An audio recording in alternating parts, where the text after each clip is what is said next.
తీయగల పరిశుద్ధాత్ముడు నీతో చెప్తున్నాడు. నిన్ను ఒక బలమైన కెరటంగా నిలబెట్టాలనుకుంటే ఈరోజు నీ పరిస్థితి చాలా భయంకరంగా ఉంది బిడ్డ. యేసయ్య పిలుస్తున్నాను నిన్ను. ఆయన ప్రేమలోనికి వచ్చే తమ్ముళ్ళు త్రాగుడికి తిరుగుడికి లోనైపోకండి,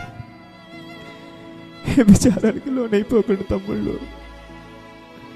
ఈ శరీరం మాయ తమ్ముడు. మోసపోకండి పిల్లారా, మోసపోకండి. ఎవరిని నమ్మకండి పిల్లారా, ఎవరిని నమ్మకండి. మాయ చేస్తారు, మోసం చేస్తారు పిల్లలారా. 2 చేతులు జోడిస్తున్నా. యేసయ్య అవకాశం ఇస్తున్నాడు. ప్లీజ్ యేసయ్యలాగా భ్రష్టులు అయిపోకండి, యేసయ్యలాగా వ్యభిచారులు అయిపోకండి, అమ్మేసుకోకండి. చిన్న చిన్న విషయాలకే మీ ఆత్మీయ జీవితాన్ని అమ్మేసుకోకండి. చిన్న చిన్న విషయాలకే మీ ప్రార్థన జీవితాన్ని కోల్పోకండి. చిన్న చిన్న విషయాలకే మీరు నిరుత్సాహపడకండి. భయపడొద్దు బిడ్డ, భయపడొద్దు బిడ్డ. అంటే పిచ్చి ప్రేమ బిడ్డ యేసయ్యకి. ఏమి అవకాశం లేక అన్ని తినడానికి ఉండి కూడా తినలేకపోతున్నాడు బిడ్డ. దానియాలు అన్ని ఉండి కూడా సుఖంగా భోజనం చేయట్లేదు బిడ్డ.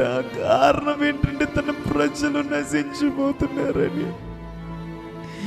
ఈరోజు ఈ ఆశ నీకు పుట్టును గాక.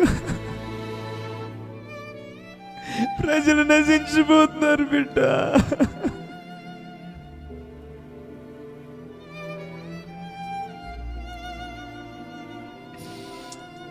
నాశనకరమైన మార్గాలు వెళ్ళిపోదు. కొందరినైనా లాగే ప్రయత్నించే, కొందరినైనా లాగే ప్రయత్నించే.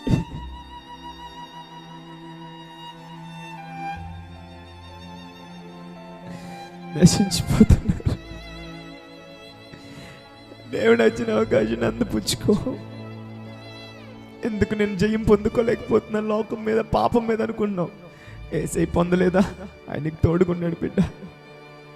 ఖచ్చితంగా ఆయనకి సహాయం చేస్తాడు. మనుషుల సహాయం కోరుకోవద్దు, దేవుడు నీకు సహాయం చేయను కాక. ఈ అవకాశాన్ని అందిపుచ్చుకున్న ప్రతి బిడ్డని బ్లెస్ చేయండి. ఎవరైతే ప్రభు సమయాన్ని వృధాగా గడుపుతున్నారో, ఇంకా మారకుండా, ఇంకా తండ్రి వ్యర్థమైన వాటిని లక్ష్య పెడుతున్నారు, ఈ రాత్రి మాట్లాడారు, వారి జీవితానికి సమర్పించుకుంటుండగా చిగురింపు చేయండి నాయన. తోటమాలి వేడుకున్నప్పుడు 1 సంవత్సరం అవకాశం ఇచ్చావు కదా నాయన. నీ బిడ్డకు ఒక అవకాశం ఇవ్వండి నాయన. ఎవరి బిడ్డలకి ఏ పాపంలో ఉన్నారో, ఏ శాపంలో ఉన్నారో ప్రభు లేవనెత్తండి. ఈ కృపతో కప్పండి. ఈ నామం పెట్టి ప్రార్థన చేస్తున్నాను నాయన. నాయన ఎంతమంది సేవకులు, ఎంతమంది ప్రభా పరిస్థితులను బట్టి, సమస్యలను బట్టి ఆగిపోతున్నారు. ఈ రాత్రి మీరు వారిని దర్శించండి. బలమైన సేవలు ఉద్రిక్తంగా చేయడం కృపనివ్వండి. తూకడానికి పడడానికి కృపనివ్వండి. శత్రు సామ్రాజ్యాలు కొల్లగొట్టే సైన్యాలు లేవనెత్తు. నిశ్చయంగా ప్రభా అన్ని విడిచిపెట్టి మీ నామానికి మహిమకరమైన జీవితం జీవించడానికి బిడ్డలందరికీ కృపనివ్వండి ప్రభు. నాయనా దాటిపోవద్దు డాడీ. ఈ రాత్రి దర్శించండి డాడీ. ఎవరు దర్శించండి డాడీ.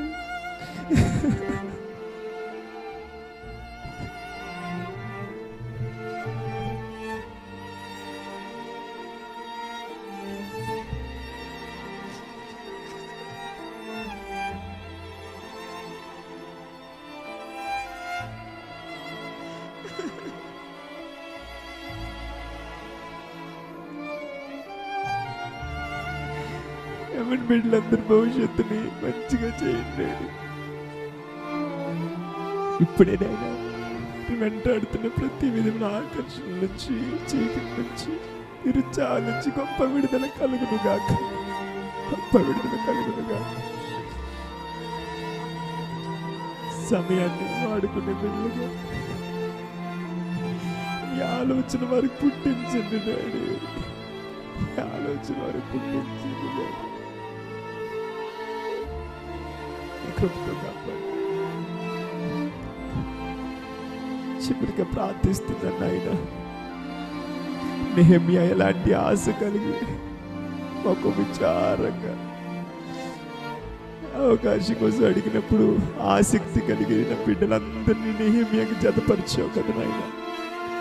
అందరైతే అలా ఆసక్తి కలిగిస్తున్నారు, వాళ్ళందరికీ అలాంటి బిడ్డలు జతపరిచి పడిపోయిన ప్రాకారాలని కట్టబడును గాక, కూలిపోయిన గుమ్మాలన్నీ లేవనెత్తబడును గాక, యేసునామములో చెదిరిపోయిన ప్రజలందరూ సమకూర్చబడుదురు గాక, ఓడిపోయిన వారందరూ విజయం చూచుదురు గాక, ఇరుచాలు ఉన్న ప్రజలందరూ ఇప్పుడు యేసు నామములో సహకారంగా లేవనెత్త కృపనివ్వని నడిపించమని మహిమ ఘనత ప్రభావాలు మీకే చెల్లిస్తున్నాం.